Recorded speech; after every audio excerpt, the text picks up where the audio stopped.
mahirap na part. Ano yung pinaka-challenging para sa inyo sa journey niyo sa Your Face Sounds Familiar? May specific artist ba kayo? Sobrang mahirapan kayo. Ako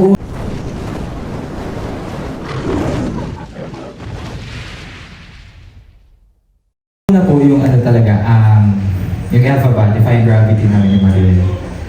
Kasi nga first, gender switch ko po yun, tapos nag-train pa ako. Tapos vocally, doon po talaga ako kinakabahan. So, kailangan maging kondisyon ng boses ko, ng lahat, physically, emotionally, mentally. Tapos, ayun na po, yung grand finals talaga. Parang yun na yung pinaka-dulo na talaga na, okay, ito na yun talaga. Na dito na ako ibibigay yung, mag-take ng risk, napakalaking risk, yun po. And I'm telling you. Sobrang iconic din kasi talaga yung performance ni Jessica Sanchez and Jennifer Holiday, no? Talagang nag-mark yan sa pop culture. So, grabing responsibility nga rin talaga para gayahin mo siya. Okay, how about you, Mariel? Lahat po. Hindi, pero siguro yung tumatak po sa akin yung Christina. Doon ka nahirap, pinaka-challenging. Kasi kung may share ko lang din po, bago po kasi yung taping nun, ganap po kami sa Bohol. Tapos, the next day, diretso na kami from airport to ABS. So, parang hindi ako masyado nakapag-prepare. Although may time pa naman till the taping po.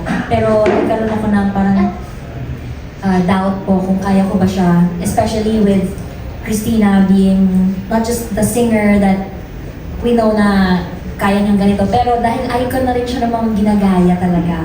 So, hindi ko alam kung gagawin ko ba na pag-portray sa kanya, magiging pasado ba siya sa not just the judges, pero sa ka-familiars. Kasi yun nga, may tumatak na siya as ganun eh, na mag-run siya, tapos mabilis, mas yung boses niya, strong, kesa sa normal Mariel na manipis, mas na sweet. Opo, parang laid back. And then, siguro yung last din po yung Jessica Sanchez na din. Tapos may upon-sipon din kasi ako ng grand finals ko.